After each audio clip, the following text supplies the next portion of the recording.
آج ہم اپنے معاملات کو دیکھ لیں، ہم ڈنڈی مارنے کو ہوشیاری کہتے ہیں، چلاکی، کہ میں نے اپنی چلاکی سے یہ کام کر لیا. وہ چلاکی نہیں ہے، وہ اپنے آپ کو دھوکہ دینا ہے، اپنے معاملات کو خراب کرنا ہے.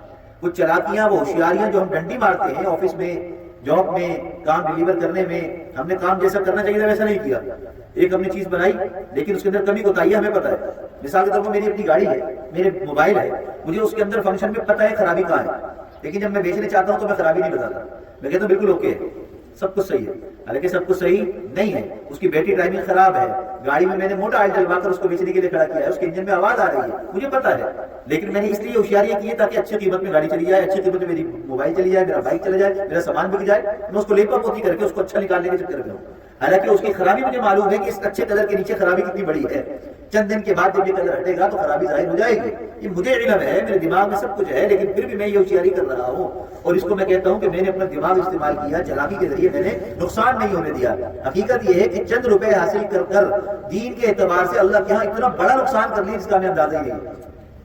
ان چیزوں کا اثر کیا ہوتا ہے کہ میں ساری ڈھیلے کر کر جب نماز کے لیے کھڑا ہوتا ہوں تو مجھے نماز پڑھنے میں مزہ نہیں آ رہا، مجھے قرآن پڑھنے میں مزہ نہیں آ رہا. اور میں کہتا ہوں کہ میں قرآن تو پڑھ ہی رہا ہوں، نماز تو پڑھ رہا ہوں، میری کون سی عبادت چلی گئی؟ حالانکہ عبادت کی لذت چلی گئی، عبادت کا شوق ختم ہو گیا. اب میں صرف کاروائی پوری کرنے کے لیے نماز پڑھ رہا ہوں، اب میں صرف دکھاوے کے لیے نماز پڑھ رہا ہوں، اب میں اپنے دل کو خوش کرنے کے لیے نماز پڑھ رہا ہوں. حالانکہ اس کی قبولیت، اس کی لذت جا چکی ہے.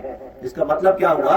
عبادت تو ہم کر رہے ہیں لیکن معاملات کی خرابی کی وجہ سے اس عبادت کا ثواب اور قبولیت سے ہم محروم ہو رہے ہیں. تو ہم کامیاب نہیں ہیں، ہم کامیاب نہیں. تو ضرورت اس بات کی ہے کہ اپنی عبادت کے ساتھ ساتھ ہم اپنی جو ہے وہ معاملات کی طرف بھی دھیان دیں. بعض دفعہ خیال آتا ہے کہ یار ابھی چلو یہ کام ہو گیا، توبہ کر لیں گے، توبہ کر لیں گے. لیکن کبھی سوچا کہ توبہ کا موقع ملے گا؟ ملے گا موقع؟ گارنٹی ہے اس چیز کی؟ نہیں. ہماری تو اس چیز کی گارنٹی نہیں ہے کہ ابھی بیان کے بعد نماز بھی ہم پڑھ سکیں گے. نہیں. ایک سجدے کے بعد دوسرے سجدے کی توفیق ملے گی، اس کی گارنٹی نہیں ہے. ایک قدم کے بعد دوسرے قدم کی گارنٹی نہیں ہے. تو ہم کس گارنٹیوں میں اور کس خوش فہمیوں کے اندر بیٹھے ہوئے ہیں؟ کس انتظار میں ہم بیٹھے ہوئے ہیں؟ ہم کس چیز کا انتظار کر رہے ہیں؟